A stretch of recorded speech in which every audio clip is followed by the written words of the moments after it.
Good evening. We will now call to order the Chesterfield Township Planning Commission meeting on March 7th, 2023. I will call the roll.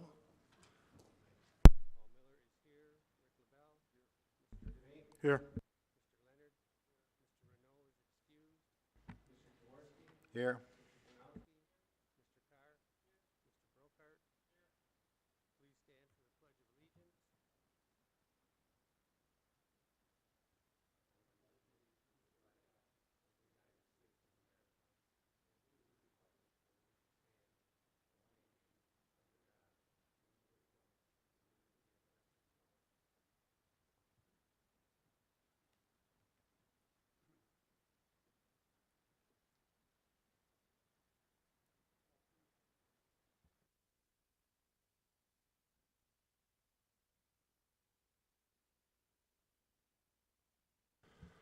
Please stand for the Pledge of Allegiance. Approval of the minutes of a prior meeting. I'll make a motion to approve the minutes of February 21st, 2023. So moved. We have a motion by Mr. Miller, supported by Mr. Demink. All in favor? Aye. Opposed? Motion passes. Approval of the agenda. I will make a motion to approve the agenda as submitted. Support. Motion by Miller, support by Mr. LaBelle. All in favor? Aye. Motion passes. We have one public hearing tonight, conditional rezoning 363, requesting to rezone property located on north side of 23 Mile Road, west of Chesterfield Road, from R1A residential one family to RM3 residential multifamily, parcel ID 15-909-18-454-003. I'll make a motion to open the public hearing. So moved. We have a motion by Mr. Miller, supported by Mr. Demink. All in favor? Aye. Opposed? Ms. Osborne, would you like to give a, can I tell about Jill now? We have a speaker that's going to be on the, Jill Boehm is going to be remote. So, okay, go ahead. Thank you, Mr. Miller. And I would like to ask the commissioners tonight if you could make sure, or anyone speaking, make sure you speak into the microphone, because that's really going to help Jill. She was saying it was hard to hear if it wasn't close. So not just for Jill, but for anyone here, I'm sure that's helpful. So tonight, the rezoning in front of us is a conditional rezoning from R1A to RM3 multifamily.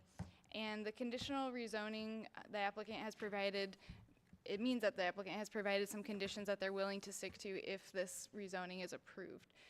So I'll tell you a little bit about the site and those conditions. The site is 13 acres. As Mr. Miller said, it's on the north side of 23 Mile Road, west of Chesterfield Road. As you can see from the map on page 1, most of the surrounding uses are similar in nature, many residential. There's the one strip to the east that is manufacturing, but the use is a mini self-storage. And across the street is manufacturing zone for general manufacturing. The applicant has proposed that if the rezoning is approved, that the property will only be used for residential dwellings, specifically 103 units that are townhouse type buildings that will meet that RM3 district standards. And any deviation from these conditions would cause the property to go back to its original zoning that it currently is of R1A. So we'll go through our 10 considerations for a rezoning. The first is whether or not this is consistent with the master plan. The request is consistent. The master plan designates this area as blended density residential, and the density that's proposed is approximately 7.9 units per gross acre, and that is within the limits of the blended density residential areas. The second question asks about the impact of the development on public services, utilities, and natural features.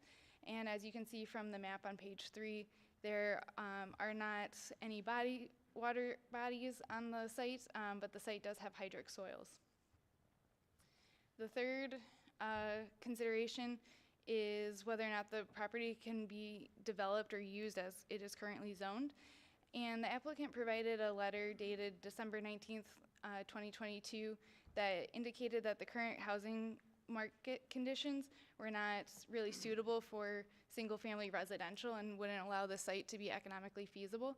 However, they didn't provide any evidence that the property couldn't be developed in that district as a different use. The fourth consideration is whether or not the use is compatible with the surrounding uses. And again, the proposed use is 103 multifamily residential units, townhouses, that would meet the criteria for RM3 zoning. And this use is likely to be slightly more intensive than those of the surrounding uses in the surrounding parcels, particularly the parcels to the south and to the west. However, it is fairly consistent with the uses. Criteria 5, or consideration 5, asks about burden on thoroughfares.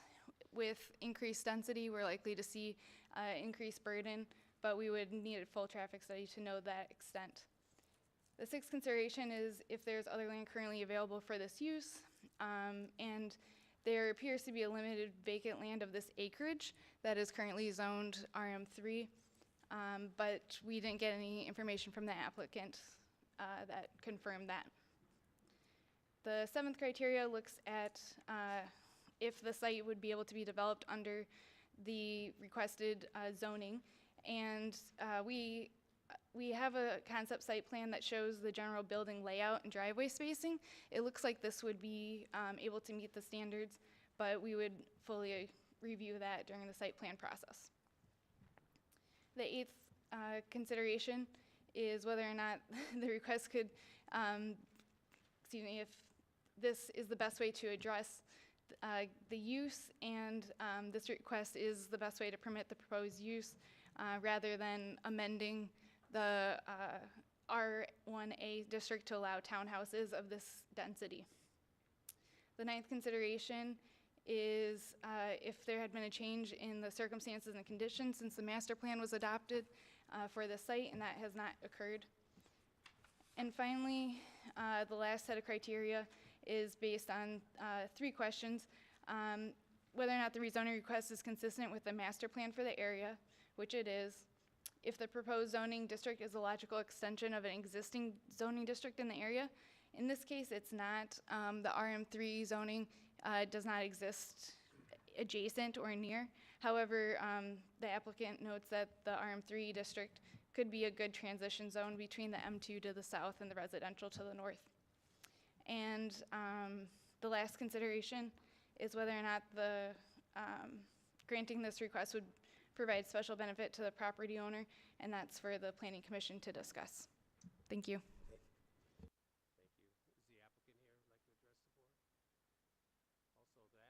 applicant here like to address the board? Also, the applicant has 5 minutes to speak, and anybody else that wishes to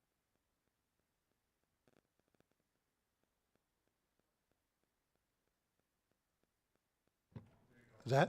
Okay, perfect. Thank you. Good evening, Mr. Chairman, members of the Planning Commission. Tom Callis, 31350 Telegraph Road, Suite 200, and that's Bingham Farms, Michigan. I'm here representing the applicant and owner of the property, Acadia Homes LLC and FLB LLC. Also here with me this evening are the developers and builders sitting next to me in the second row there. So that was a pretty accurate summation of why we're here this evening. We are seeking to rezone the property from its current R1A, which is single-family, minimum 90-foot lots, width by 150. That comes to 13,500 square feet. We're seeking to rezone it to RM3. As your planning consultant indicated, our request is in fact consistent with the master plan for this property, which is for blended density residential. However, your ordinance does not have a district yet that's zoned for this type of designation. So what we did is we looked at the surrounding area, we looked at the uses around it, the transition from, we have industrial to the west, we have heavy industrial, master planning, and industrial uses to the south.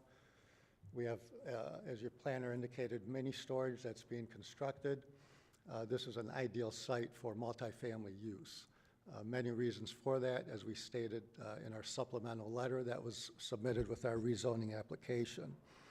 Now, in order to give the township a certain comfort level, what we did is we attached certain conditions to that rezoning request, specifically how we're going to use the property, limiting our density to the 103 units, the type of product that will be developed, which is a townhouse type multifamily product. And it's 103 units. It's proposed, I don't know if you can pull up the conceptual plan that we had submitted. But it's 103 units, and it's proposed, there you go, to be entailed in approximately 15 buildings, as you can see. Now, if you look at the perimeter of the property, there's plenty of green belt. There's plenty of trees buffering the surrounding areas around it. We have on-site detention, a pretty large area there. We have designated recreation areas, green space, as you can see by looking at that plan. And of course, we'll have to go through the site plan approval process. Should the Planning Commission recommend approval and the Township Board approve the rezoning request, we would still have to go through the site plan approval process and meet the RM3 site criteria requirements for this type of development and subsequent engineering requirements. So the master plan designation for this area, actually, and surrounding area, does allow for approximately 5.5 to 7.3 units per acre. As indicated in your planning consultant review letter, we are in fact consistent with the master plan blended density residential for this property. We feel it's a good transition from the surrounding industrial uses to the east, as I indicated, and to the south. Utilities, water is available along 23 Mile. Sanitary sewer is available on the south side of 23 Mile with plenty of capacity, is my understanding. As far as the actual development itself, in today's market, this property is zoned for large lot, what we consider a large lot, single-family residential. My clients have developed and built hundreds, if not thousands, of homes in the Macomb County and surrounding counties, from single-family to multifamily to industrial, commercial, you name it, and they've done it. The market conditions right now, when you take into consideration the high interest rates, the material costs, the difficulty in getting materials, the land cost, and other factors that come into developing and building single-family homes, this is priced right out of the market. People just can't afford it. Single-family homes today are not in demand. They're not wanted. They're not affordable. This product that we're offering is, in fact, a product that is in demand. There's a lack of multifamily housing, not only in Chesterfield, but in other communities as well. The RM3 within the township is very limited as far as existing zoning. This we feel is an ideal site because of the surrounding uses for the type of use that we are proposing. So with that being said, we would request at this point that the Planning Commission do give us a favorable recommendation for the rezoning. We did also submit a traffic trip generation report that should be part of the record. That was prepared by the traffic engineers at Fishbeck Consulting, and we looked at the proposed use of 103 units, and if it were to be developed under your master plan designation, it would yield approximately 95 units, multifamily units. So the actual difference between the two uses would be approximately 61 trips per day. I'm sorry? Oh, okay. We're limited? 5 minutes? Okay. All right. Anyway, in conclusion, thank you for your time, and any questions, we're here to answer them, and we would request a favorable recommendation this evening. Thank you.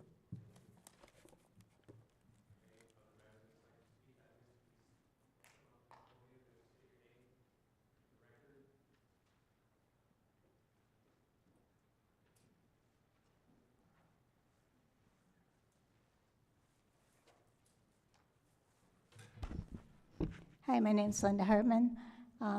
My question is, when he was showing the sketch of what's proposed, is he's got a big white square in the front. I was wondering what that was. And I would like to see this developed something a little more residential. As you can see, you go down a street, there's really no area to park in front, and you've seen these before. There's no really area to park in your own driveway. You're practically hanging in the street with your car. So I think R13 is way too much for this. I wouldn't be against R1 or R1C, but this is too much. In the surrounding area, currently, although they don't own it, it's ready for development. So if you change this rezoning, you know what's surrounding it is going to come and also ask to be rezoned eventually. And there's some other developments that are going on when faced a big street like 23 Mile Road, where they do residential in the back and they do commercial in the front, which I think would be part of the master plan suggestion. So those are the comments I have. Thank you.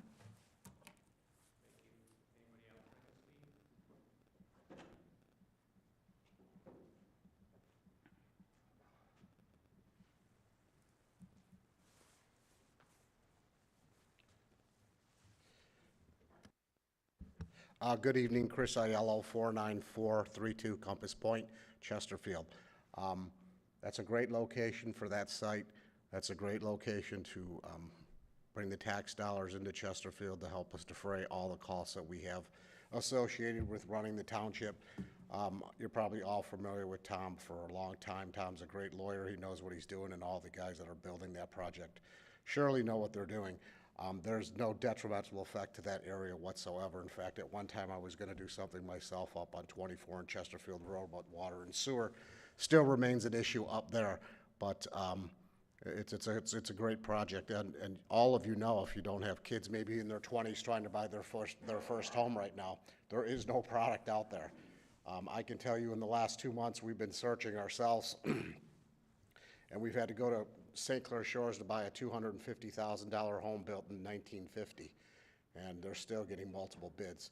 So there is a tremendous need for this product, and what a great place in Chesterfield where you could have your kids roll up. So I'm looking at a similar piece to do something similar in this nature too. Looking forward to see how you handle this issue, because this product is not only needed in Chesterfield, but it's needed throughout Macomb County.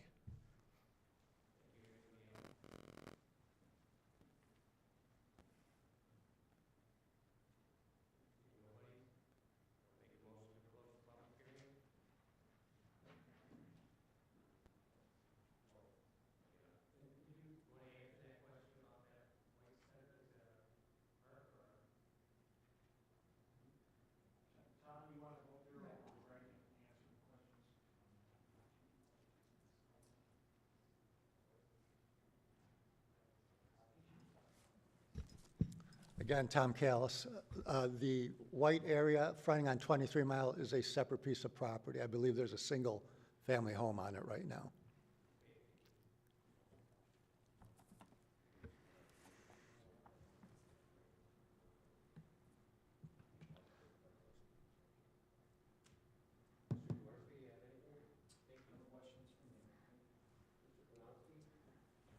Yeah, my concern is similar to Linda Hartman's, that if we approve this one, and I understand it's conditional, so it would keep the numbers down, that would set precedent for the next piece, and the next piece, and the next piece, and perhaps those would be RM3 without conditional, or we would have a tough time saying no as we go along the line. So that's my concern on this. The only question I have, and I think you mentioned it, is these are going to be for sale, not rented out. They're not leased or rented. You're going to sell these. Well, we haven't decided yet. The market will obviously dictate. You know, obviously, most developers like to sell these type of units, but with the rates the way they are right now, you know, at the time they're built, a decision will be made, and it'll be market-driven, as always. So, Okay, thank you.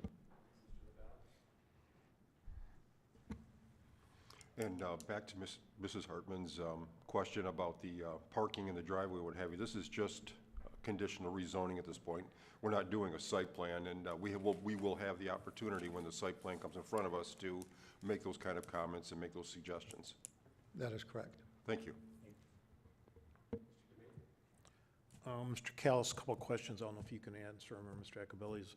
What are you talking possible square footage of each unit? And what kind of numbers are you think? I know the market's crazy right now. What do you think these are gonna be going for?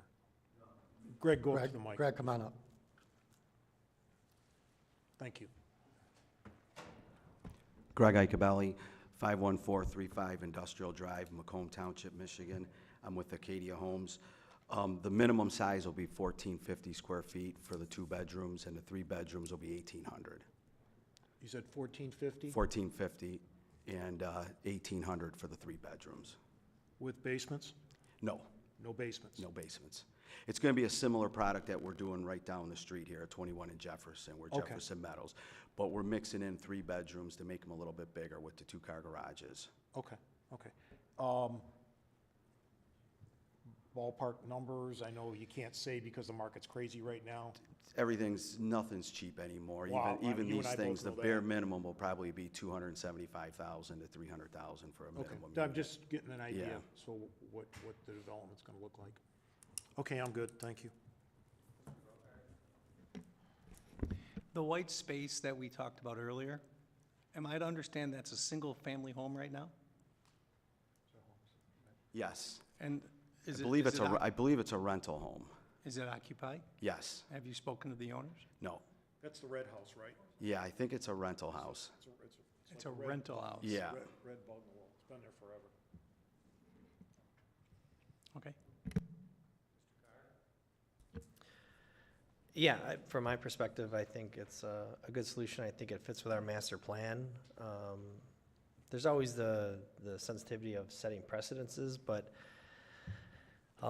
it is mixed use in that area, which is what we wanted it to be. And I think as long as you clearly understand that we're not approving a site plan, because I think to Ms. Hartman's point and others, I mean, it's not the best site plan, but I mean, the intent, since we're here for rezoning, I personally have no issue with it. I think it would be a good fit, because I do agree also with the housing. I mean, my kids are all in their 20s and gonna start leaving the nest, and if we want them to stick around our house, I mean, there's not a lot of places that are affordable, so I think this is a good solution and a good location, and I think it's good.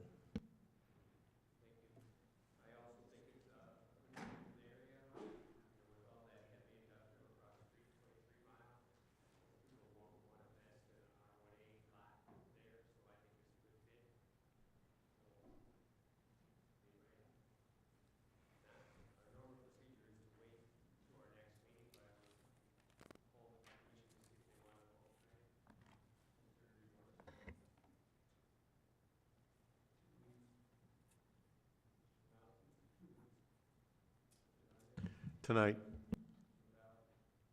2 weeks. 2 weeks. Tonight?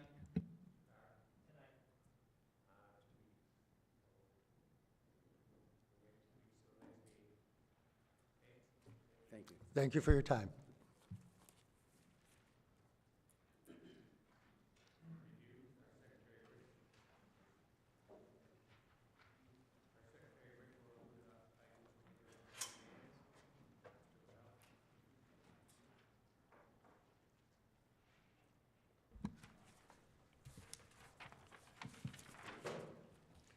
Item A is rezoning number 364, requesting to rezone property located in the northeast of the intersection of Jefferson and Cotton Roads from C1 local commercial to C3 general commercial and R1C residential 1 family to MX1 Jefferson mixed use. The address is 47240 Jefferson Avenue. The public hearing was closed on 2/21/23. Mr. Chairman, how do you want to proceed with this? Did you want to bring the applicant up so he can address anything, or? Do we, if we do that, then we allow the public to speak again? If there's questions, I mean, the public hearing's closed, but if you have questions for the applicant, then You have questions? Anybody have questions for the applicant? If so, I'll bring him up. I can voice my concerns. Okay, come on.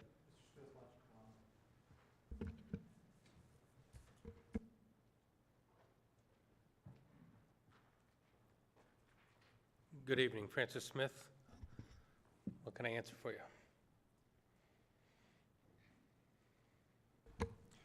My personal, thank you for coming this evening. My personal concerns are, you know, this area is, the MX1 is consistent with our master plan, as you saw in our master plan drawing.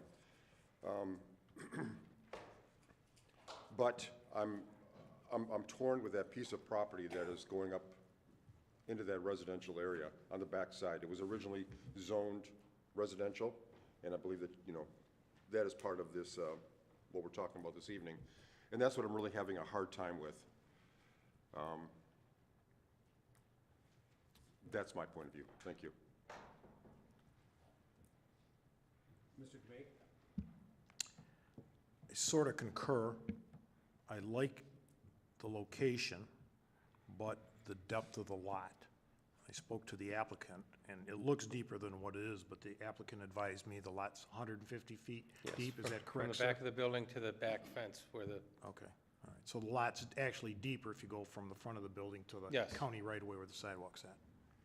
It's the only thing I have a question on is the depth of that lot. I mean, when we started the rezoning plan before my term on here, you know, we wanted to clean up Jefferson and make some things different, which we all know Jefferson definitely needs to be cleaned up if we ever want to look like the shores. Mr. Miller, you're quite familiar with the shores. I like the idea of the brewery. The problem I have is the back half of that property. I did receive 3 letters. One was from 4 people, and one was from another family. I understand there's residential in the back, and they're worried about the noise. Applicant stated, you know, he's only gonna be open till midnight. This is a hard call. I mean, I understand where the residents come with noise, but also during the summer, you get noise from the lake. And anybody that lives along that lake knows the noise that comes from boats, especially the go-fast boats. You know, I got a family member that lives up here at Cotton and Sugarbush, and he can hear the roar up here of the boats. So, I mean, there's noise wherever, so I'm sort of mixed on this. I mean, it's a nice plan, but it's, if we could have done something with the back half, but I can understand where it's a 150-foot lot, so. can I address the noise issue just since he brought it up? You know, I understand their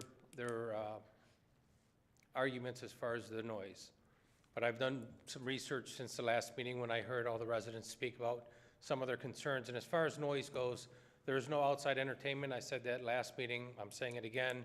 Patio is going to be closed by 11 when the noise ordinance kicks in.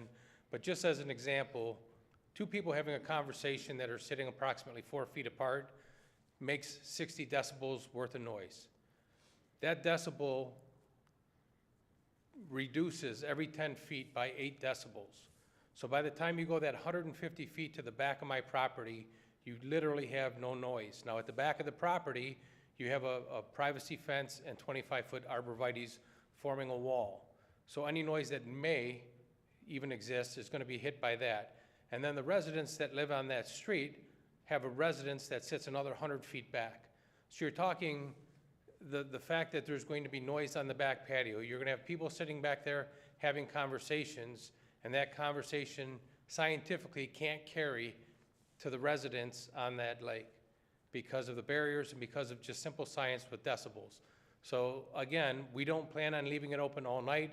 It's not a dance venue. It's going to be a patio where people can sit and consume their drinks, and I don't see noise as being an issue.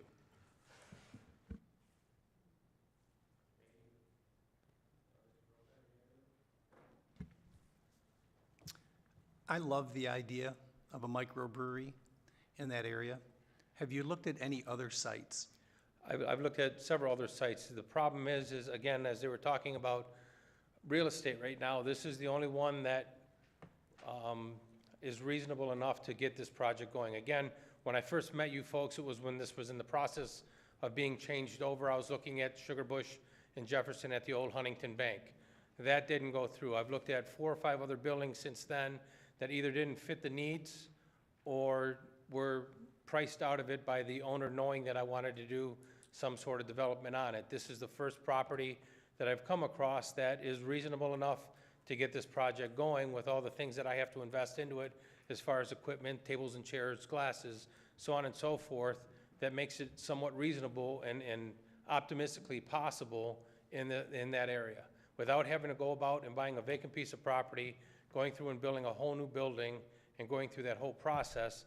Nothing really fits in that area but this building. And I have looked. I've been looking for the last 2 years, to be honest with you, at several different properties along that Jefferson corridor. When we last talked, there was no site plan available for people to take a look at.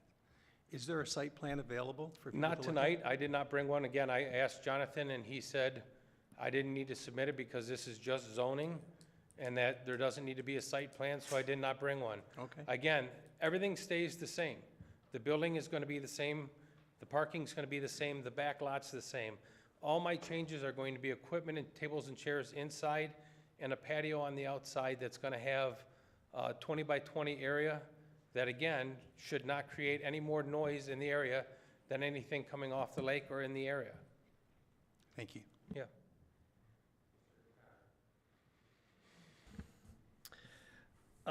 Yeah, so I also think it's a good fit, and I think that, so it's my understanding is that we can't make any conditions to the rezoning, correct?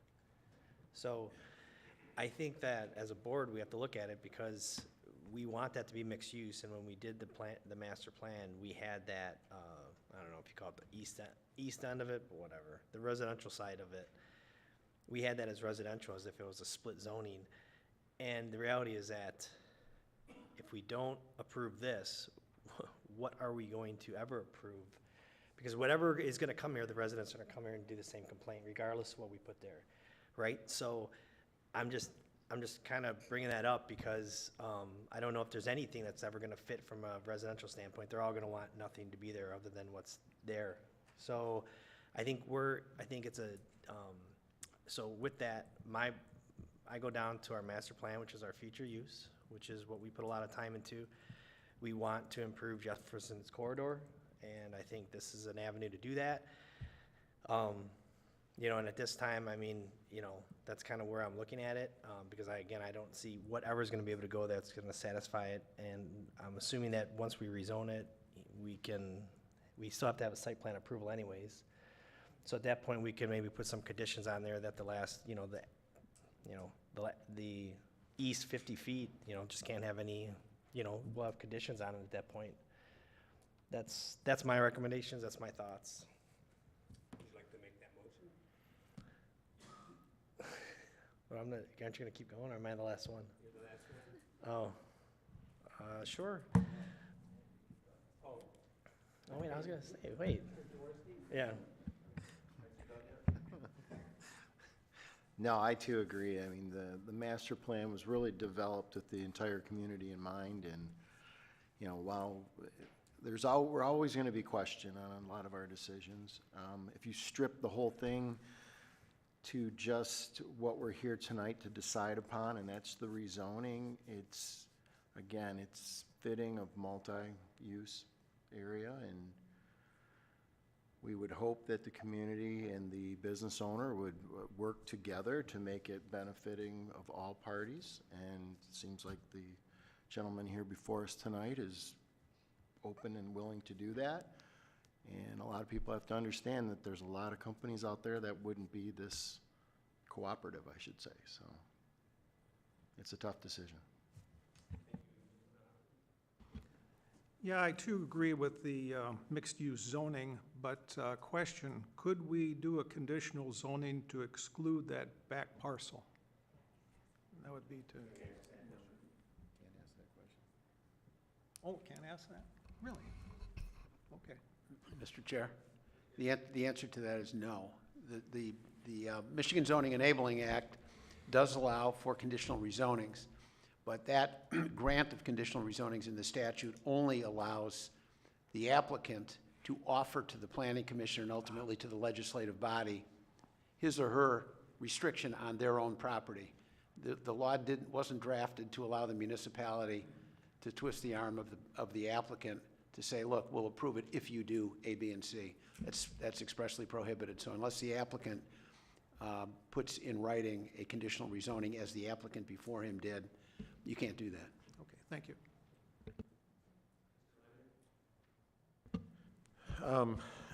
I have the same concerns about the back lot with the noise, and I can appreciate you're gonna try to contain that as much as possible. But alcohol doesn't always keep the voices at a, low level, so the potential's there that, any usage outside in the back could get loud. So we're just gonna have to trust that that's something you're gonna really control so that the neighbors, aren't gonna have an issue with it. I wanted to talk about the master plan and all these changes. We spent months and months, some of us actually, because there was 2 boards and election, had started the rezoning or the master plan process even a couple years before we started it up again. And anybody that drives Jefferson and looks at it with the gravel on the sides and the look of the whole corridor down Jefferson, when we were doing the rezoning, I had a photograph, aerial photograph that was low to the ground, low enough that you could get a good bird's eye view. The vehicles in that picture were from the 50s, okay, 40s and 50s. Those pictures look very similar to what we're looking at today. No sidewalks, no paths, no development. Nothing real nice has happened along that corridor in all these years. And so that was something that we really wanted to see change, because it's that kind of road that outside this township, everybody sees it along with us and wants to look as nice as possible. We did have a lot of people from the community, because it was publicized in the paper and a lot of different venues. We had a lot of people show up with a lot of input, and everybody had an opportunity to voice what they wanted to see in all the different areas, and bike paths and sidewalks were probably one of the #1 requests. We have none on Jefferson until you get down probably near Lottieview. Somewhere down there, the bike path starts up, but from there south towards Southbridge, you're riding on the gravel and the road. People have gotten hit, killed. It's just a bad situation that really needs to be changed, and that's why this master plan really focused on what to do with that area. So, there are some concerns, but I think you have to start somewhere, and that's a very usable spot. I don't think it's a major change to the vehicle traffic. So those are just, and there was some images, and I'm not sure if there's anybody that's in here that's on the fence with it. We actually had renderings of what Jefferson could look like with little villages where you have an area where there's storefronts and all the parking's in the back behind the buildings, and you sidewalks and bike paths, and people can walk there and walk around it. It's almost like a little village inside the township. So there's a lot of really neat things that we can do with the area. It's going to take a long time, so it's not something that happens, within a year.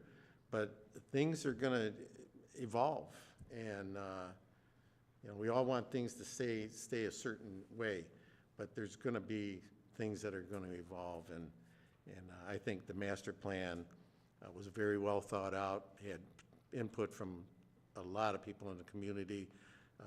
we had town halls and everything, so those are my feelings on it. Thank you.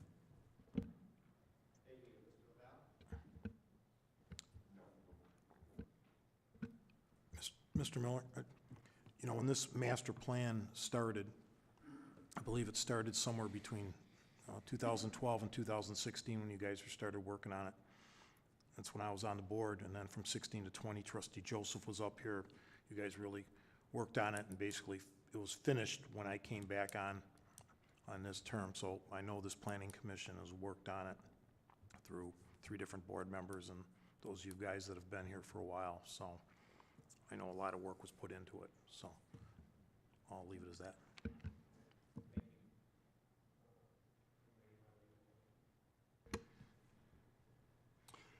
Applicant, you have anything else you want to say before I make my motion?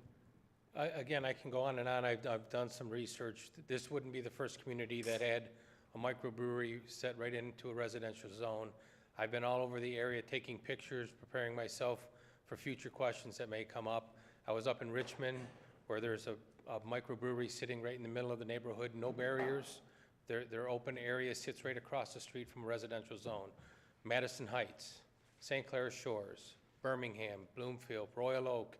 I mean, you go up north, up into Traverse City, it's the same thing. These communities are building these downtown areas, trying to make it a nice area, and part of that is having these microbreweries in there, and it seems like most of the communities are comfortable with putting it into a residential area, knowing that, you know, the residents are there, and as far as I can see, nobody stopped doing it, and there's more and more up, especially in Traverse City.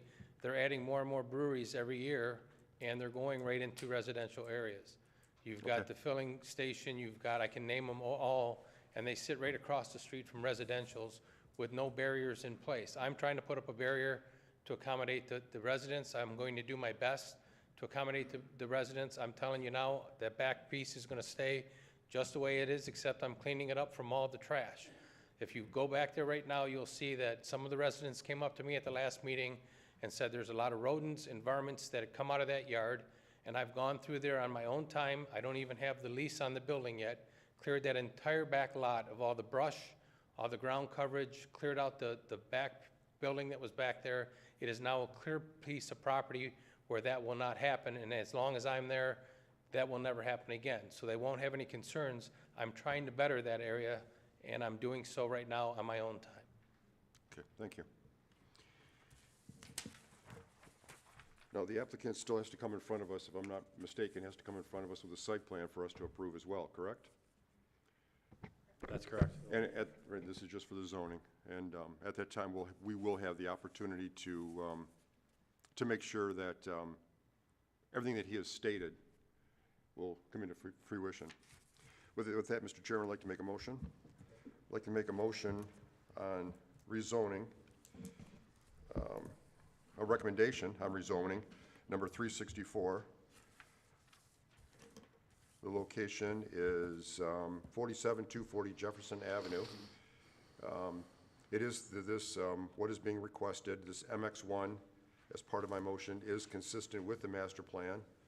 With that, I'll make a motion as a recommendation to approve. I support that. Who was it? Who supported? I did. Mr. Leonard? We have a motion by Mr. Flavell, supported by Mr. Leonard. All in favor? Aye. Opposed? Motion passes. Now, this is only a recommendation to the board, so they actually have the final say on the matter. Thank you. Item B is Austin Catholic Academy Facility Site Plan 2022-04. The applicant is here this evening. I'm going to hang on a second, Mr. Chairman, until...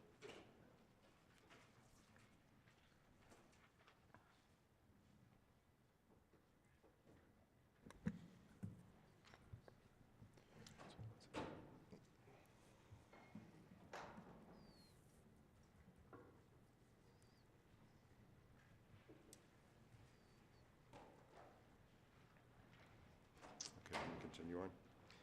The applicant is here this evening. As you know, we have gone round and round trying to accommodate this situation with these ball fields.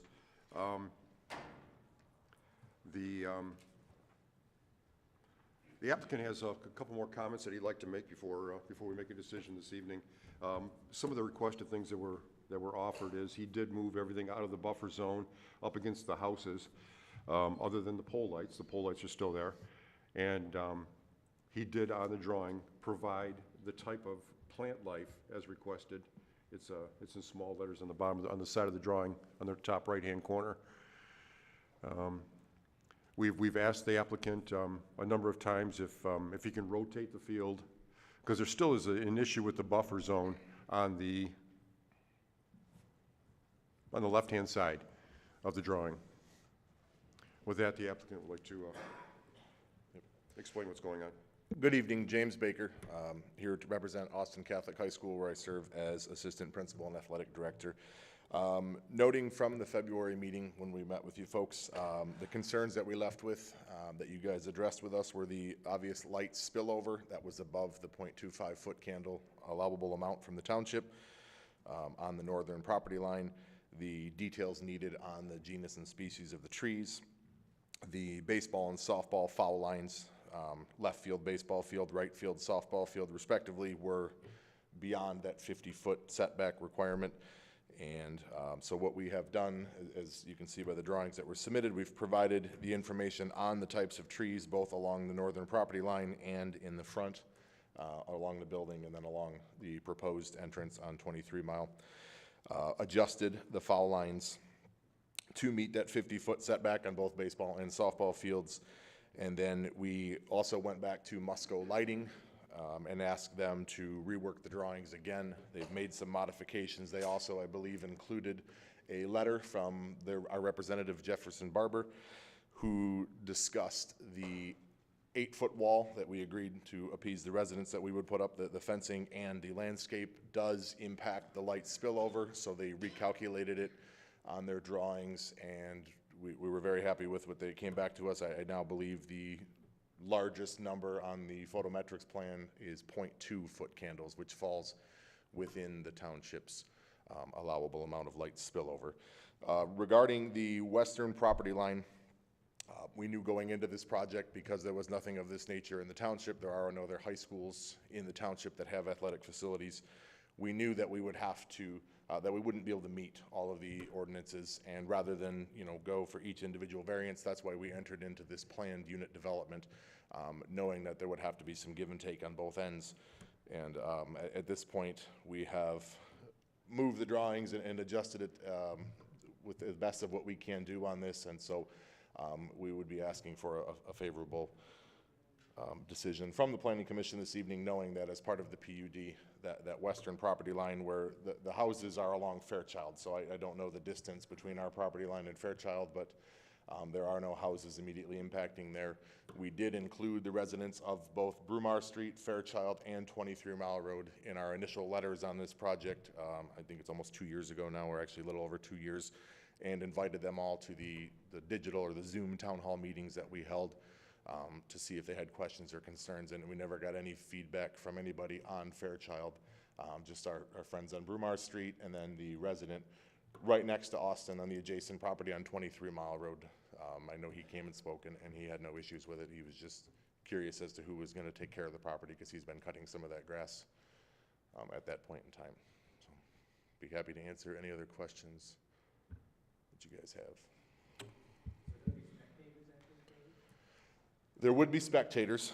We wanted to make sure, it's important to note, Austin Catholic is a school of 112 students. We play in the, they call it the intersectional division of the Catholic League, so never are we going to draw crowds of more than maybe 100 spectators would probably be amazing. If you've ever been to some of these schools, Marine City, Cardinal Mooney, they draw a lot, much smaller crowds. So it wouldn't be comparable to, going to a football game at L'Anse Creuse North High School or Anchor Bay, where there could be thousands of spectators in attendance. So these would be portable bleachers that are moved on to the fields for soccer games or football games, and then would be moved off during the off season. So there would be no permanent bleachers or grandstand structures, press boxes, or anything of that nature.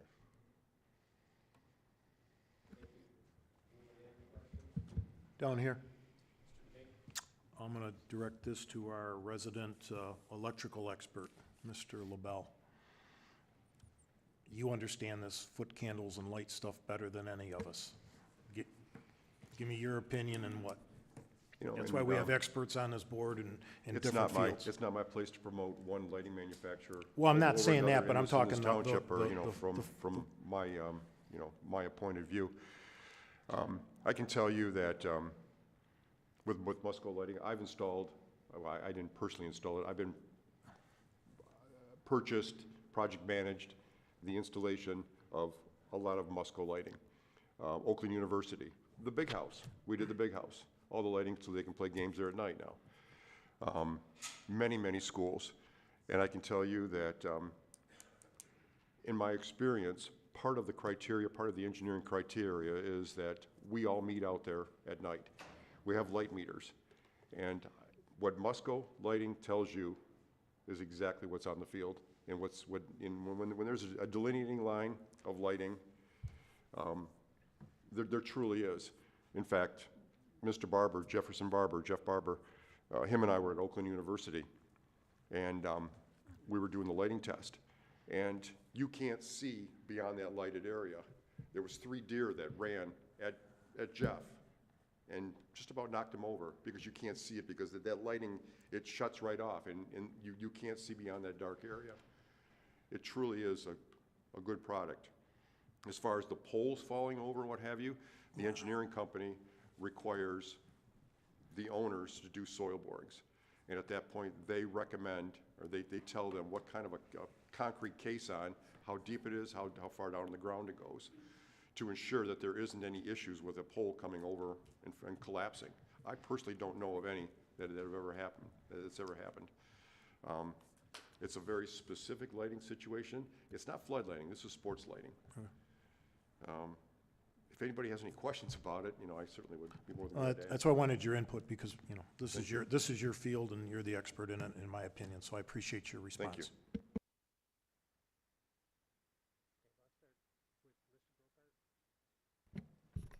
I'm happy with what I saw. Thank you. I also am satisfied.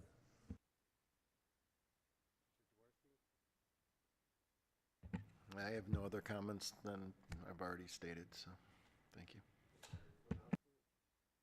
Nothing from me. Couple of quick questions. How many games did you say would be during a season on the football field? 8?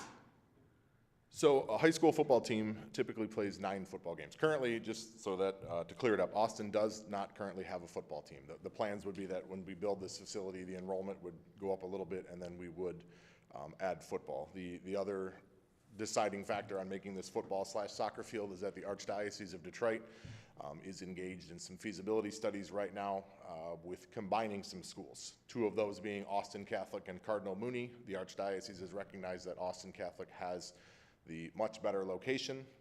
Cardinal Mooney is landlocked on a small triangle piece of property in Marine City. They don't even own their building, they lease it from the Archdiocese. And so looking forward, if there ever was a recommendation made, the recommendation would be to merge both schools into Austin, which would put our enrollment a little over 200 students, because Cardinal Mooney is just a bit bigger than us.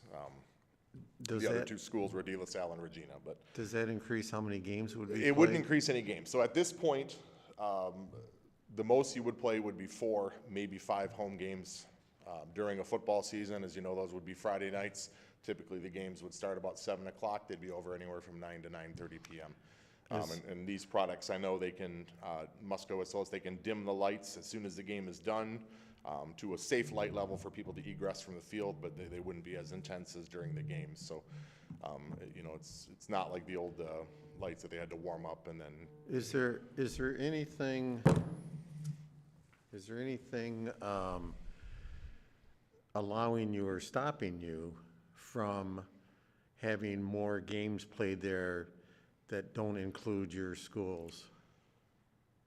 Currently, we have no plans to rent the facilities out, if that's what you're alluding to. And the reality of that situation is that we don't have the staff currently with a school our size that could manage it. We don't have a facilities person that could be But there. what you don't have today could change. That would be something that obviously, you know, we had talked about that earlier, but at this point in time, there's no plans. We would want the field to be for our programs and for our teams. Any camps or things like that that would happen during the summer would be in the daytime hours. There wouldn't be anything in the evening requiring any of the lighting, so. Okay.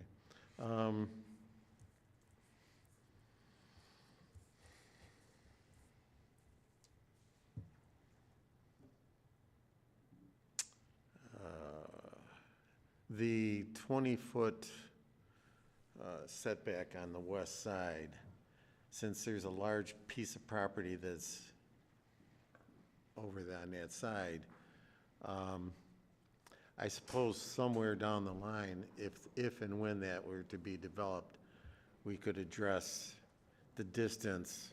It sounds like it's gonna be somebody else's burden to have a little more space, like they have on the other side where there's 50 feet there, so.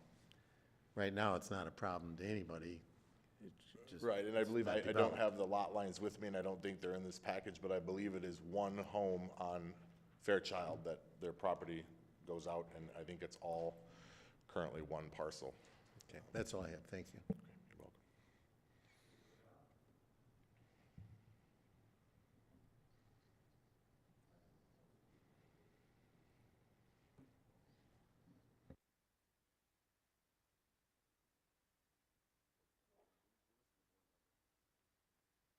I'm sorry, what was?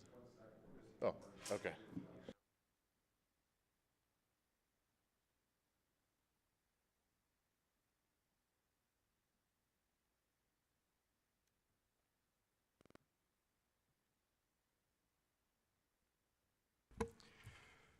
Mr. Chairman, I'd like to make a recommendation for this proposal. I'd like to make a recommendation for approval of the Austin Academy facility, 2022-04. But one thing that I would like to add to this as part of my motion is if the township, at the time that the engineer does come out and does lighting studies or lighting levels on the site, that there be somebody from the township there as well to ensure that there's no issue for any of our neighbors that are around that. With that, I'd like to make a motion to approve. We have a motion by Mr. LaBelle, support by Mr. Carr. All in favor? Aye. Opposed? Motion passed. Two opposed? One opposed, Mr. Jaworski, the rest passed.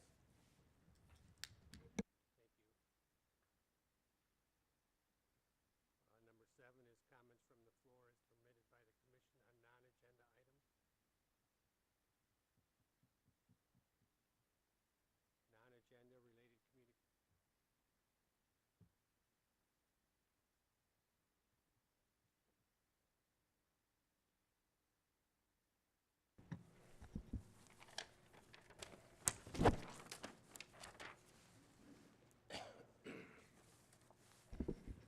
John Speaka, 53978 Connor Drive.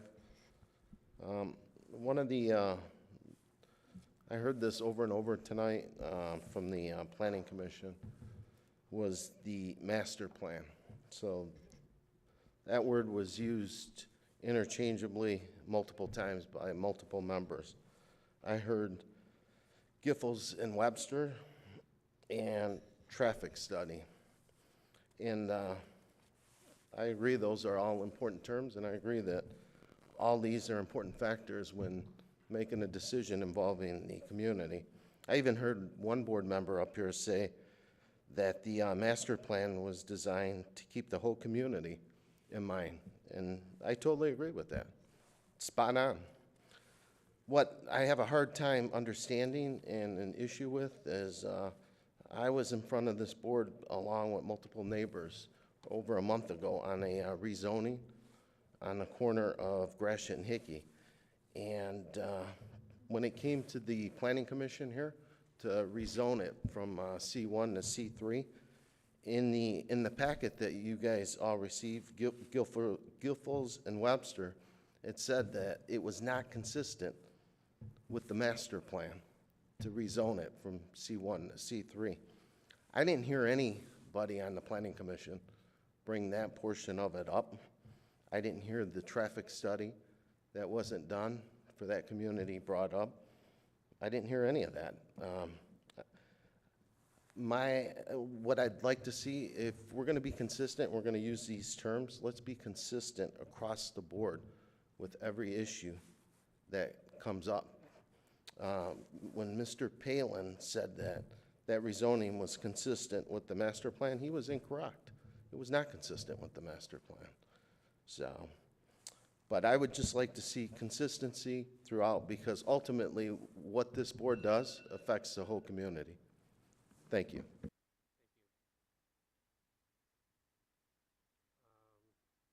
related communications, anybody on the board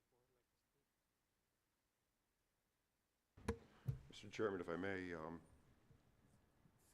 I'd like to address what was just said.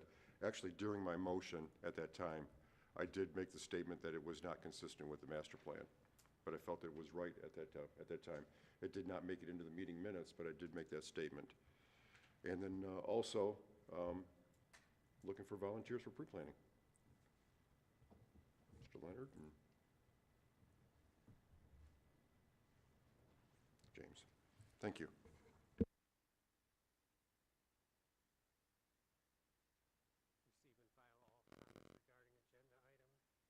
Receive and file all comments regarding agenda items,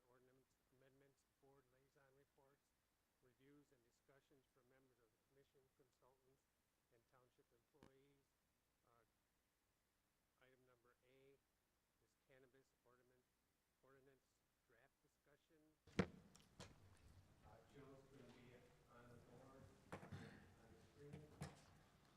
the screen. We're having a little technical difficulty down here for a second. Can you hear me?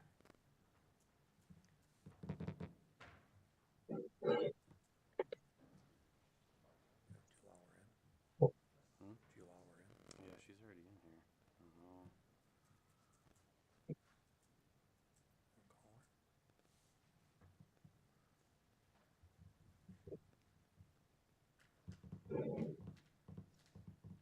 Can you all hear me now?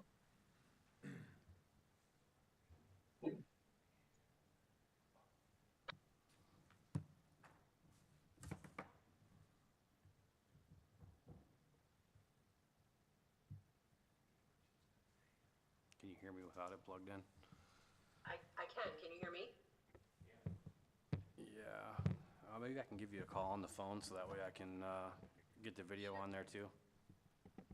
Give me 1 second.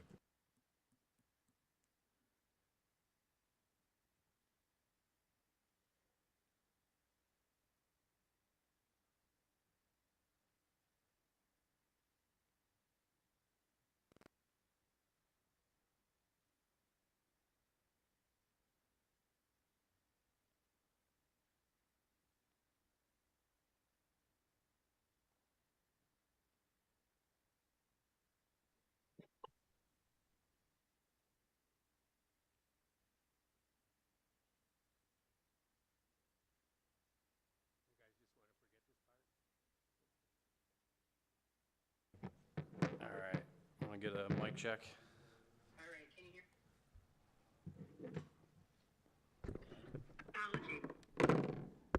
Can you guys hear it or no? One more time, Joe?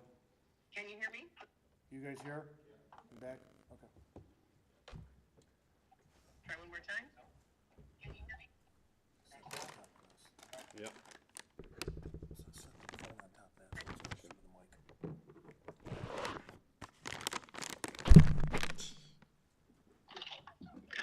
Some issues there.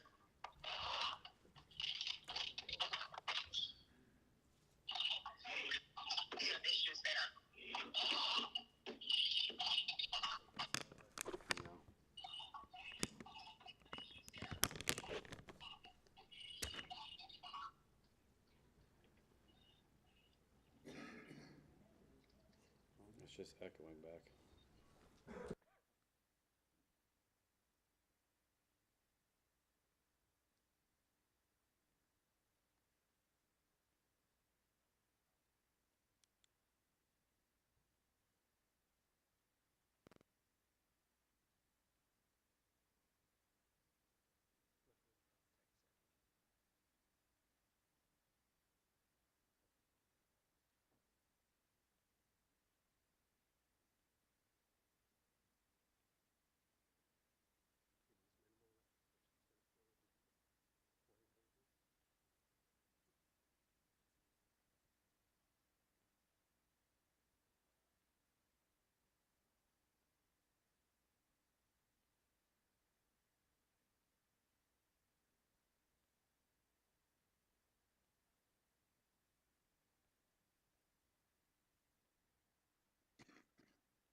You have one down there? I think you got one right behind you.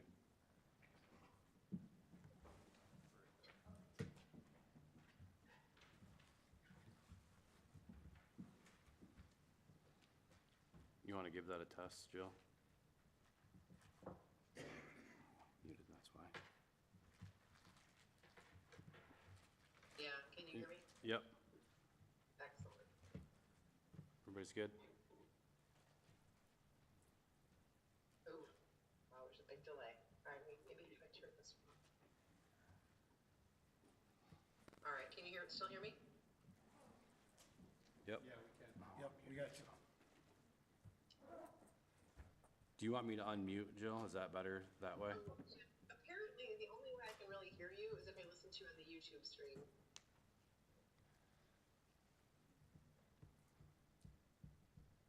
Do you have? But then everything is a massive delay, I don't, like an echo. you want to try that? Yeah, I guess. Stephanie's gonna try and.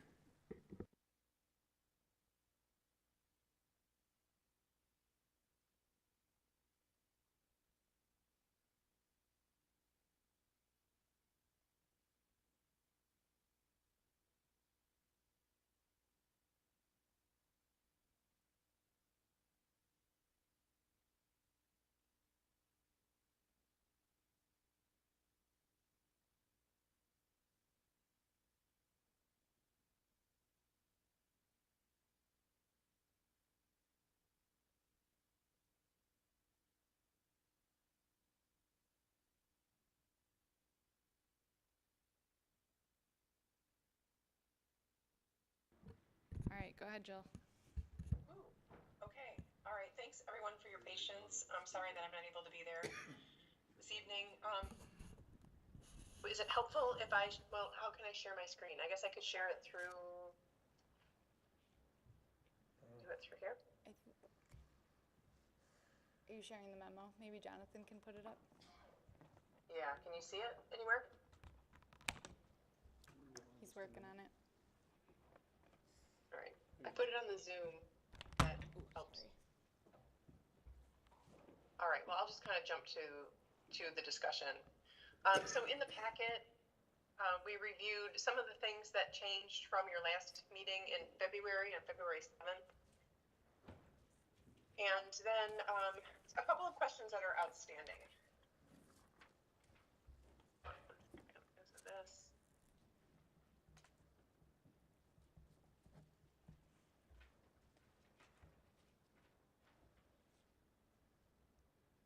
Okay, so that relates to the Plan Commission had a pretty good consensus that it was the M1 district was appropriate. Although it's been noted that the M2 district could provide more availability for parcels, as well as there are some master planned parcels that could be potentially petitioned for rezoning that would be consistent with the master plan. Although, as we point out, that isn't the only factor that we would make for consideration. So if we go through in the packet, we kind of broke it down section by section, and a little bit of a summary about what the properties are, M1, M2, and really focusing along Gratiot, because that seems to be where the bulk of those back and forth would be. We can come back to that one in a second, because I think the next one is fairly straightforward. We talked about parking standards, and the question last time was whether it was sufficient at one space per 150. And we just note that your retail standards are already fairly high.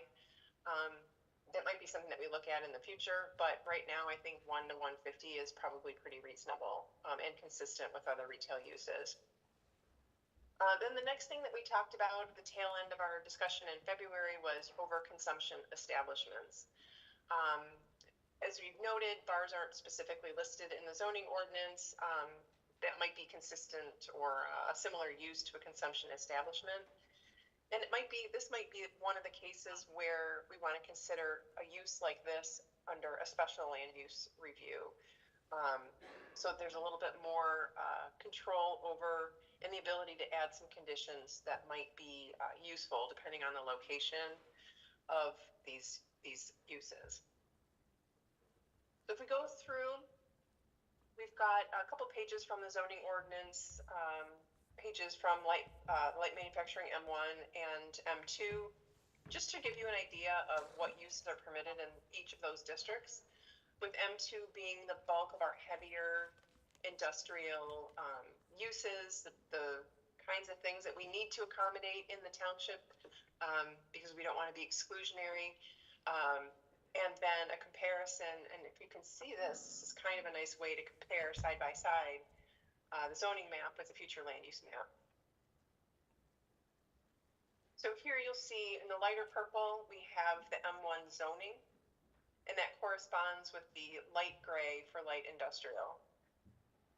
Darker purple is M2 and heavy industrial. The heavy industrial areas, if we look at the master plan, talks about those areas that are generally east of the railroad tracks with frontage on Gratiot, and the ones that are general industrial might be west along the railroad tracks, along the Gratiot corridor. So if we look back at the maps, then you can kind of see how that plays out. There certainly are properties that are east or west of the tracks, and I think that might be a factor to consider too as we think about abutting uses, which are to be residential in those areas. And then further down in the packet, we have the changes from the last time. I took out everything that was read from before, so the only red text in here are things that are new from the last ordinance. So we added in a definition for the designated consumption establishment, and then we also went through and changed all of the terminology to say establishment. That's consistent with state law. That's kind of a minor change that I didn't red strike. Listing designated consumption establishments as a special land use in M1, and still leaving it that way for now until the Planning Commission has further time to discuss. Also looking at, to clarify, generally speaking, we would say that if we're looking at regulations for abutting residentially zoned property, we would look at property in adjacent communities. We hadn't included that on the maps previously, and we wanted to make sure that we were clear in the ordinance that that's what we need.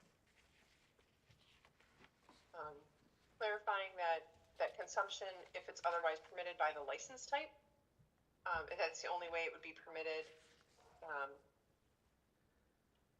We did clarify there was some confusion, I think, on this text before about how we can limit the visibility from the public while we're also having windows for retailers. And so we've just eliminated the part that says from the exterior of the building. So that really is getting at, we want to limit the view of the product from the property line. So that would be a pretty, it could still be visible as you're walking up to the building, but that would be largely intentional by the people that are going to visit the site. And then a couple of standards there on the next page for designated consumption establishments. Thinking that perhaps these uses should be on a major thoroughfare rather than tucked away behind other buildings or on smaller roads where people could get lost potentially, just so everybody's very visible in those locations. And then the sale or dispensing of alcohol or tobacco products is prohibited. That is, I believe, prohibited by the licensing legislation as well. Considering the hours of operation, this I just put in that we would have them open only up until 9 o'clock. And then some standards for appearance. And then also down below, parking space requirement for that, which is consistent with restaurants and things of that nature. So that is what I have for the packet, and it might be helpful to go back to maybe this map here, or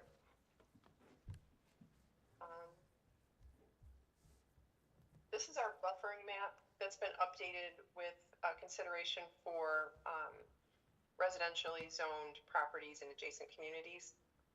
So you can see the impact of that. This has the 500-foot buffer, and it's about 828 acres, and this is M1 only.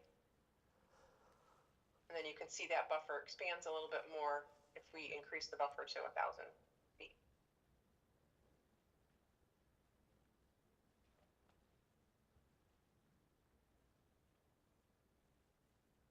So one of the things too that we have talked about at a couple of meetings, is the need to maintain property for all future uses, and the idea of removing or adding uses to the M2 district that might have the impact of not making as much of that property available. So it's another consideration for the Planning Commission to talk about. So with that, I maybe will stop talking and let you ask me questions or have conversations among yourselves. Thank you. Questions from the board? Mr. DeMay? Jill, if you can, I don't know if you can hear me, can you blow that map up and show what M1 is right now? Which map? Showing the M1 industrial, is that the M1 zoning? As it is now. As it is now. This here? Yep. So M1 is what color? Light. Light purple. It's the light purple. Light purple. This color here. Okay. And if we do, and so that's the light purple is M1, so that would, is the way we're talking. If we went to the M2, what would that all include then? Then we look at the dark purple areas as well. Light and dark purple. So it'd be light and dark purple. Correct. Okay. And if we throw down 1,000-foot buffer, what do we, what do we have? If we, let's just say we throw this out to M1, M2 with 1,000-foot buffer. What do we have? Do have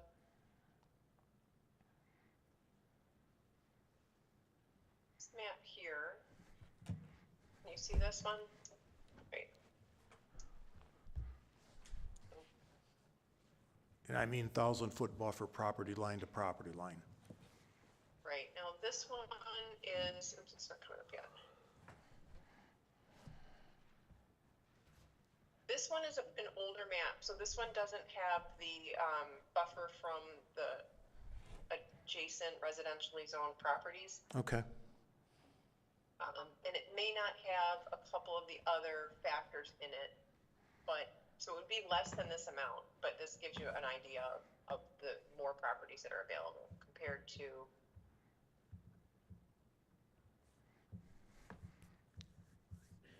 But basically, if we did happen to allow M2, it would allow more, but it's not going to be all over the place. Is that my correct understanding?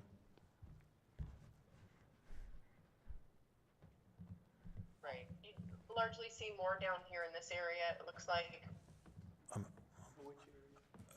Which area, Joe? We're trying to look at this I'm map sorry, that's on down this. at the south end. Yeah, at the bottom left, southwest. You know, like So- section 22. Are we talking by Gratiot, or are we talking down by Rosso, I guess, highway?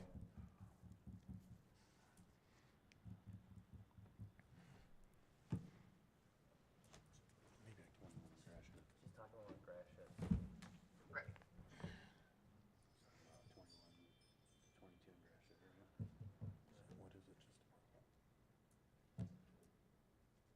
What is it? Can you blow that up bigger on your thing? Oh, that's her, okay. You're opening up right here. Well, yeah, that, because that's the industrial park on Rosso there. Yep. But everything's west of Gratiot. West of Gratiot, except in this one corner. So Joe's basically, because I'm looking at one of the other guys' computers trying to look at that, so everything is still west of Gratiot and then down in the south end of the township by Rosso, by Carrick Drive, correct?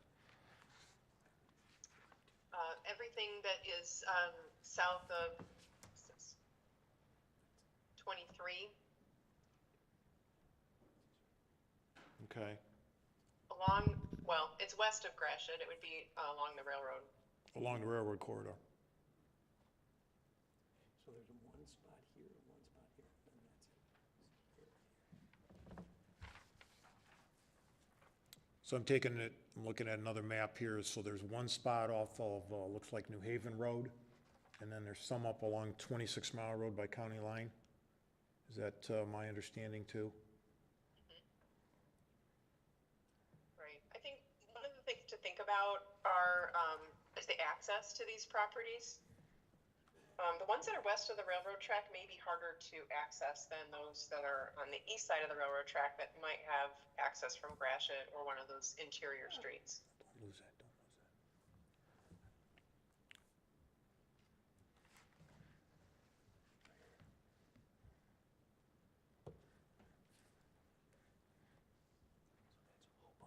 Yeah, that's up there, nobody's gonna.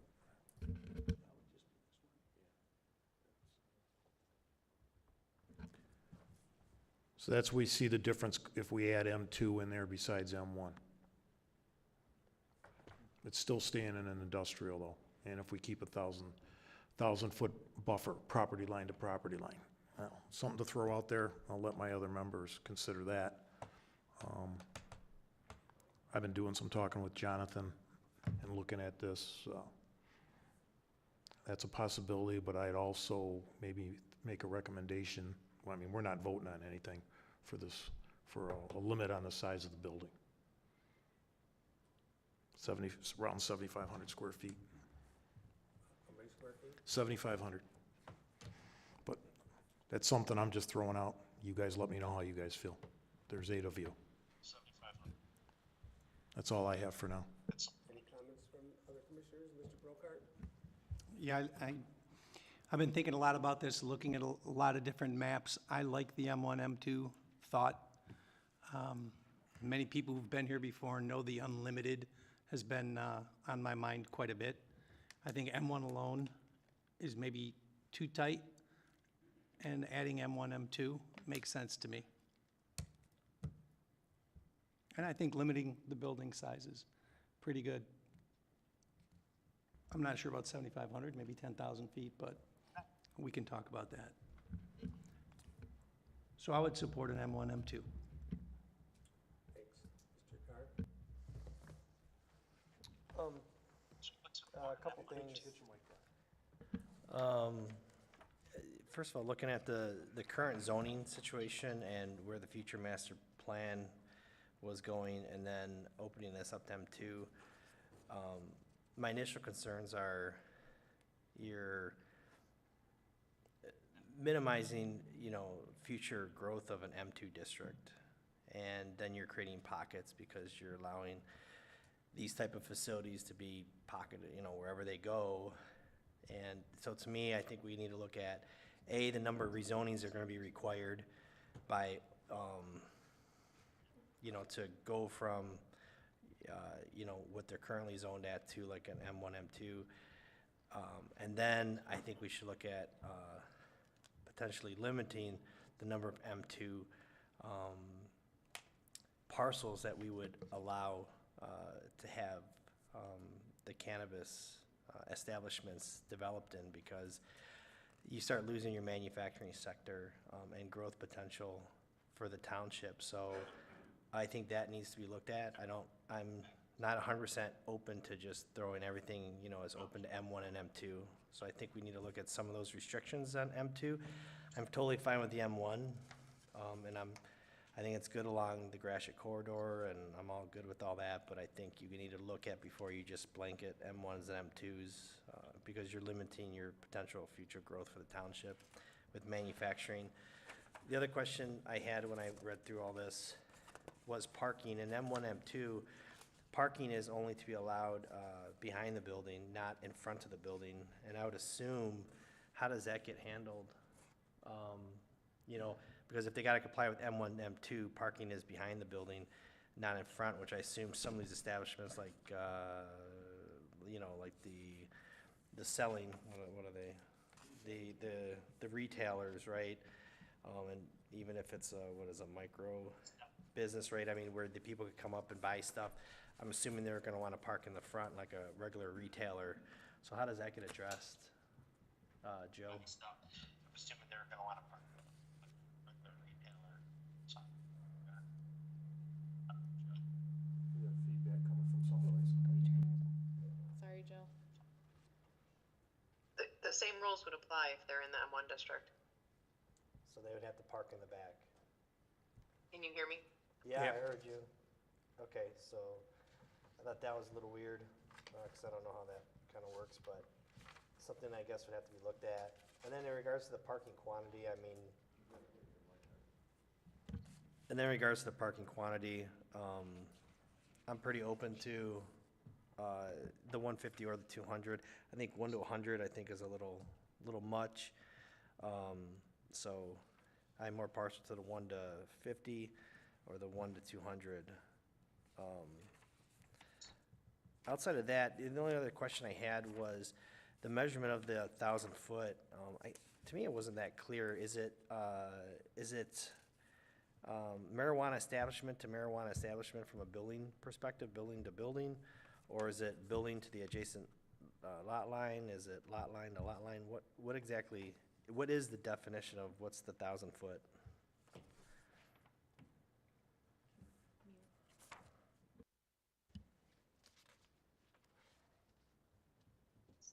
Have that here.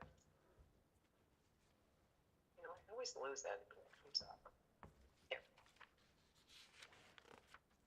That's the distance computed by a straight line from the nearest property line of the parcel used for a cannabis establishment to the nearest part of the building.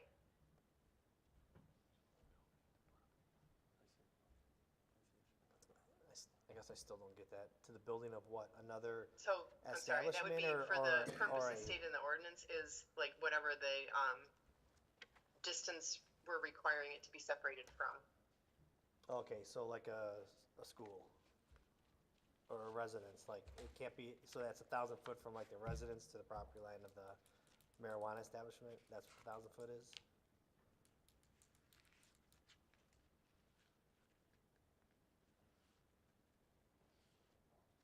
It would be from the property line of the residence to the building of the marijuana establishment. Okay. Do we have any restrictions from establishment to establishment? Or is that pretty much whatever the setbacks are in the M1, M2 district? Yeah, because I didn't see that. We don't currently have a provision to have distance between establishments. Okay, understood. Yeah, those are my comments right now. Those are my comments right now. Mr. Jaworski? I'm in agreement with the M1, M2 with the 1,000-foot buffer. I do agree with the limiting the size of the building, and I do think that parking should be made a consideration, because there's a lot of traffic with those, with that type of clientele. Is that it? Mr. Klonowski? Yeah, the M1 and M2, I think I would be fine with that, and the special land use for the consumption facilities. I guess the 1 to 150 would be sufficient for parking. That's all I have right now. Thank you. Mr. Leonard? Well, I do like just the M1 being allowed, but I might be open to the M2 as well. I think being a little careful, a little cautious with that, like Brian had mentioned, is something that I'm thinking about as well. That's all I have. Mr. LaBelle? Thank you, Mr. Chairman. I'm sorry, I'm going to be lengthy again here. The 1,000-foot buffer. You know, we've been talking about the M1, the M2, and I absolutely agree that it needs to go in an industrial area. My thoughts are the 1,000-foot buffer, in my opinion, we should not deviate from that. You know, consider the fact that what's going on in the world today with gun violence, and I don't know if these facilities are going to have it, but all of the facilities that I visited, there was an armed guard. There was a gun in their hip. And you've got children sitting in their classroom or playing in their swing set in the backyard, and they can see that. So there needs to be some kind of a buffer. There needs to be distance between this facility and our children, our churches, all of that. So I'm absolutely adamant on that 1,000-foot buffer.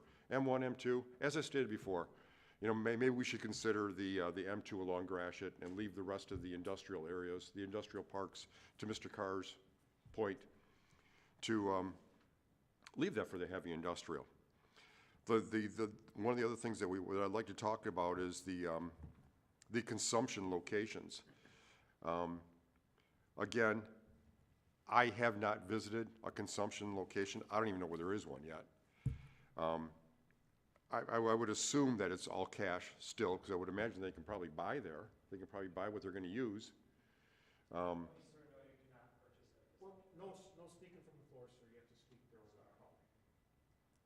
So, you know, and that's something that I need to look into to see if actually they can buy that there. If there is no, if they bring their own. Sales are allowed on the premises. What'd you say? What was that again, Joe? Can you repeat that, Jill?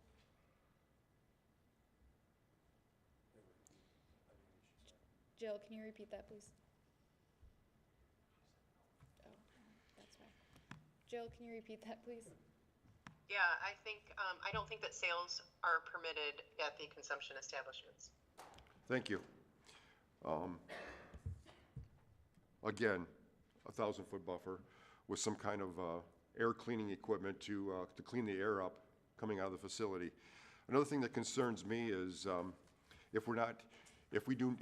we need to designate a specific area for these consumption facilities, because what happens if there's a festival and somebody wants to put up a spot location, a tent, to have consumption, you know, a Winterfest, you know, a car cruise, anything. I think we need to be specific about where they can consume and not leave it open to just coming in front of the board and saying, hey, I want to have a party on, you know, on such a date. Let's, you know, and I want to set up a tent here to do it. I think we need to be careful with that. There were some other things that I had written a letter back in January. And I would still, you know, would like you to consider putting them in is the general public and sales employees shouldn't be exposed to the possible. All shipping and receiving will be done through separate secure doors. This includes cannabis products and cash. The general public shouldn't, and salespeople shouldn't be exposed to the possible altercation because of the inherent value of this product. There's a lot of cash that goes in and out of these places, and there's a lot of material that goes in and out. They need to be separate from the public. M1 we talked about, bulk cannabis. We all, also the bulk cannabis is also kept in a secure location away from the public.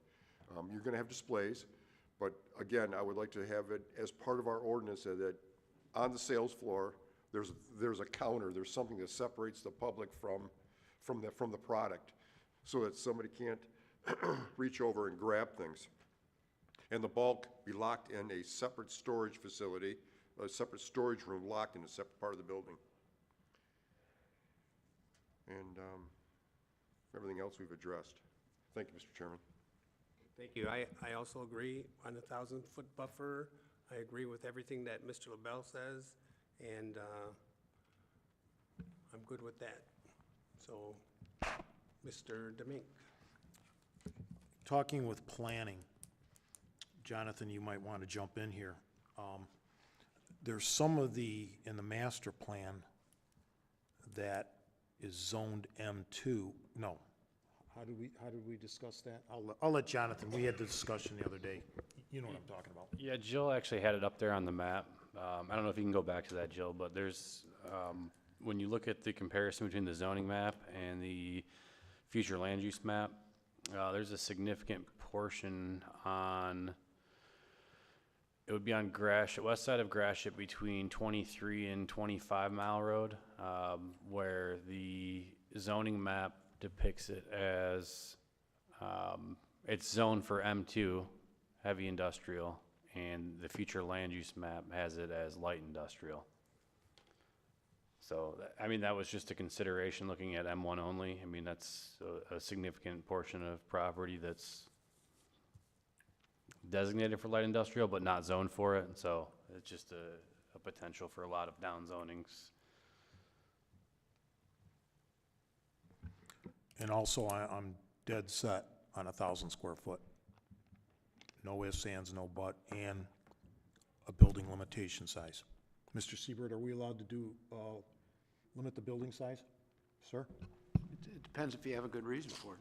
There's got to be, under any zoning regulation, you've got to have a legitimate governmental interest, and the restriction has to be reasonable. So if you're going to put a minimum square footage on it, you ought to have a discussion about the size and why. Okay. Yeah, I'd like to, for further discussion later on, down 7,500 square foot max. But talk about how did you get to 7,500 square foot? What's the rationale for it?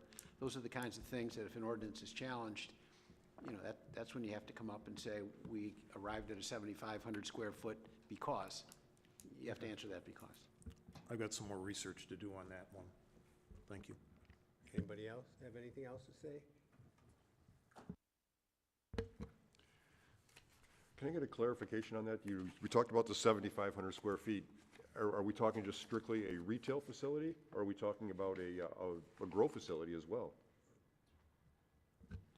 Right now, I'm just talking retail. Just the retail? Just the retail. Thank you. We can open it up to people.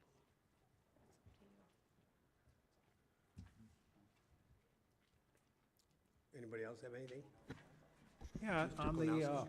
on the size of the square footage, the only thing is what if you have multiple uses in the same building? You could have retail and grow together in the same structure. So now how do you determine the square footage?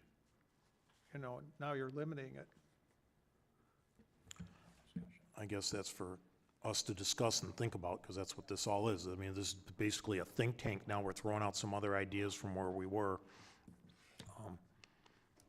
I see a few attorneys sitting out there looking at me right now, so you want to line up your lawsuits, go ahead. I'm fine at being in court. I've been there enough times, right, Mr. Kirk?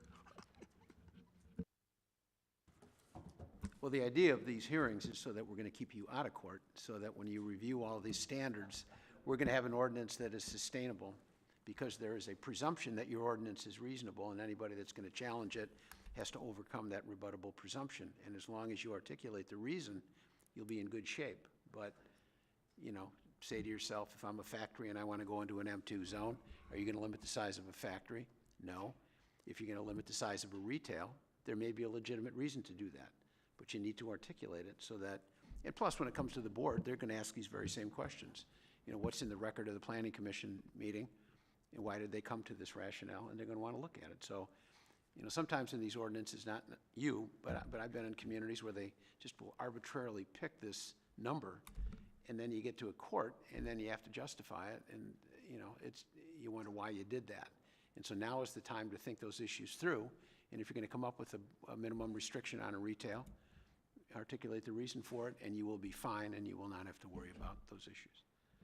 So I guess basically, one reason would be to avoid large buildings being mostly vacant or abandoned and only having so much of it being used. So if somebody's got a 100,000 square foot building, only, you know, that they can't do it that way. It's just something to throw out there for you guys.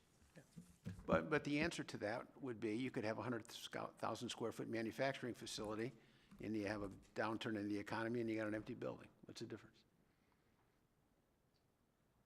Those are the kinds of things that when you're in a court and you have a challenge to it, that's what somebody's gonna say. Well, what's the difference between you're trying to protect against a downturn in vacant buildings, when you can drive up and down commercial areas and see storefronts in C1 that are vacant.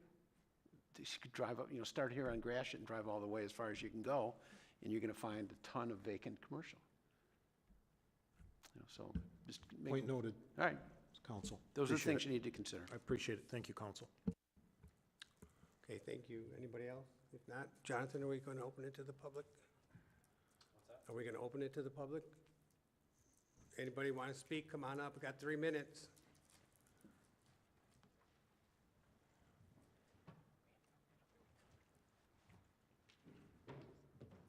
Hello, Jared Jeffries with Cannabis Council Law Firm.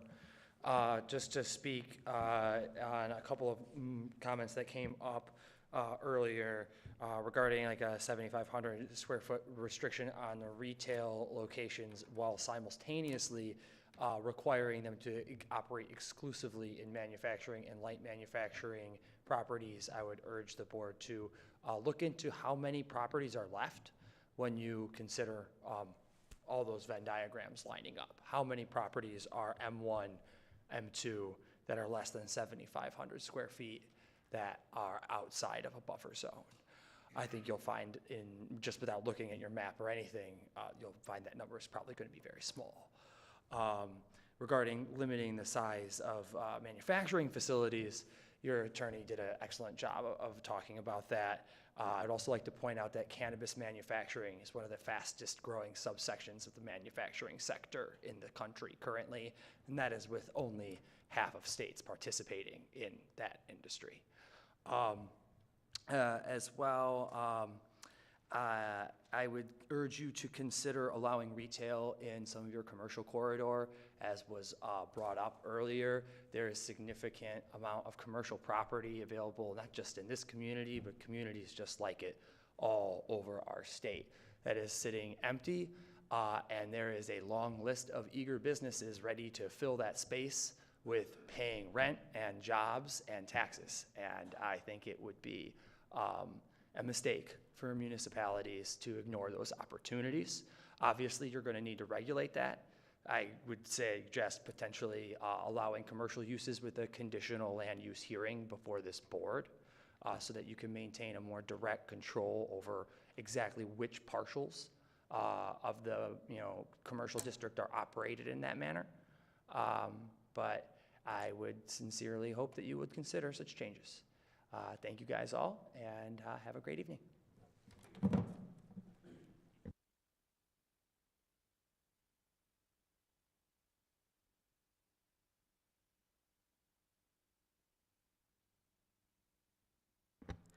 Good evening, everyone. Kevin Barbieri. I was just wanted to bring up what the commission had some discussion on about M1 versus M2 or both. I would urge the commission to consider allowing it in both M1 and M2. Certainly allowing marijuana establishments in M2, and of course, under basic zoning principles, allowing anything allowed in M1 being allowed in M2. And certainly if it would be an issue about worrying about the number of facilities It can be addressed in other ways, such as allowing the more intensive cannabis uses such as grows, allowing those in M2 only versus, certainly allowing retailers in M1 and M2. And the difference here being, grows are more likely to, let's talk about the elephant in the room. Grows are more likely to produce sort of the smell that everybody dislikes, versus retailers get product that's packaged. And certainly the commission can enforce their odor regulations, and a lot of these facilities use carbon filtration systems. And if there's concern about what the commissioner was referring to, only using a small part of the building and taking over some of these larger buildings, what you can do here is, like the commissioner was saying, limit the amount, limit that building size to whether it's 5,000 square feet, 6 or 7, whatever the commission deems fit. And certainly that in limiting the parking, one per 125, 150, whatever the commission decides. If you have sort of the building limit, and you limit the M2 to the more intensive uses, you'd have less buildings being used, for being mothballed and only used for, a small number of square footage for the building. And if the commission would follow that, it would certainly meet the city's goals of everything that the commission's discussed tonight. Not using the small percentage of buildings, having the adequate parking. So we would, I would urge the commission to consider all that. Thank you. Have a good evening.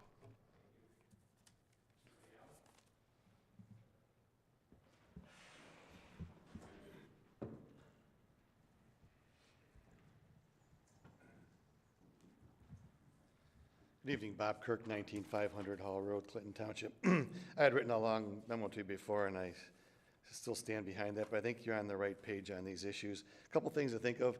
On the M1 and M2, I think Gratiot or major thoroughfares would be the best way to go. That way you're not chewing up any industrial parks or any other type of bigger projects.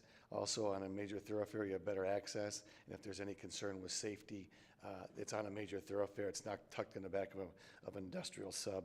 With regard to parking, I know this is the cannabis industry is new. I think you should look at that issue if you can.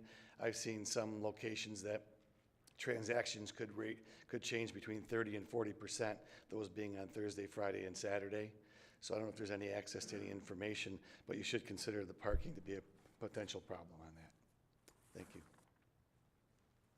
Thank you.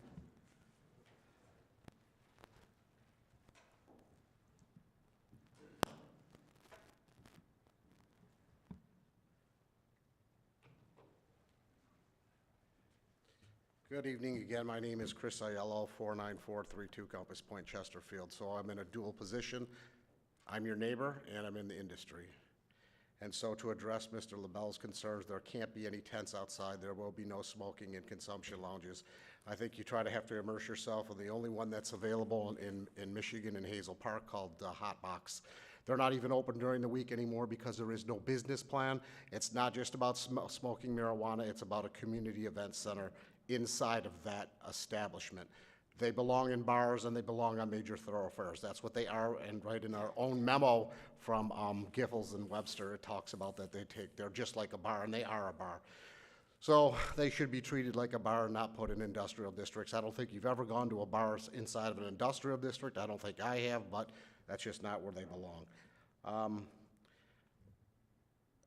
The 1,000-foot.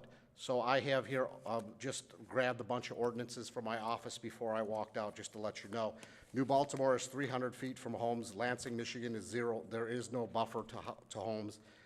Roseville is 50 feet. No home buffer in Port Huron.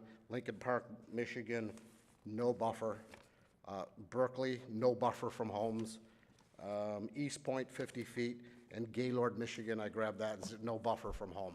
So the rational relationship between the distance between a marijuana building and a home, there is none.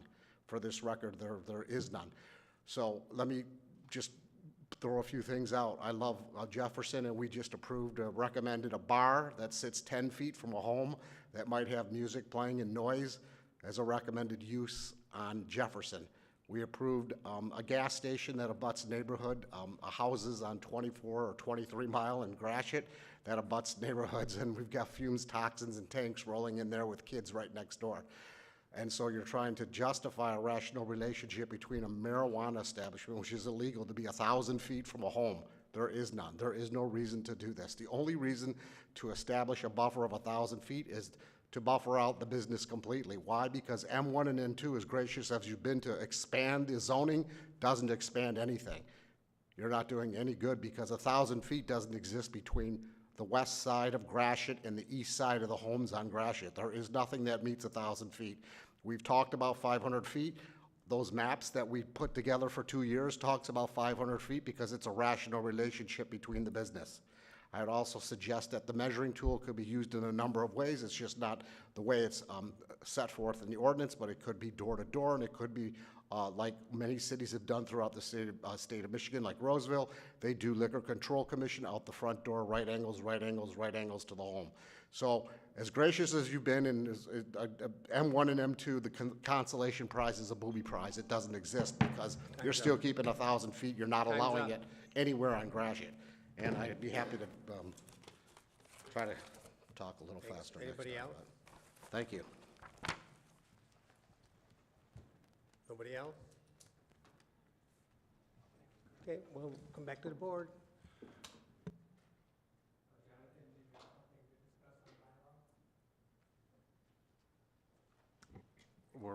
Were you guys moving on, or? Yeah, we're moving on. Okay. Yeah, you had your bylaws in front of you, your current bylaws. They are in a draft format. There's been some discussion since we recently switched over to the iCompass agenda software. When we put the template in there, we used the existing agenda order from the bylaws. So I wanted to get that to you, have everyone review it, come back to me with some suggestions on changing that, because I feel like that was wanted. So it's probably a good time to do a review of them anyways. I'll send them to you electronically as well. So maybe at the next meeting, we'll have another discussion on it, and just bring me your comments back on that. Thank you. Comments from individual commissioners? Mr. Demink? No, I'm good. Mr. There was a board meeting last week, but I was out of town on vacation, so I don't have anything to say about what occurred at the board meeting. Mr. Brokart? I'm all set, thank you. Mr. Carr? None. Mr. Jaworski? Yep. Mr. Klinowski? I'm good. Mr. Leonard? I'm good, thank you. Mr. LaBelle? I have nothing else either. Adjournment, I'll make a motion to adjourn at 8:57, 8:53 rather. Motion by Mr. Miller, supported by Mr. LaBelle. All in favor? Aye. Motion passes.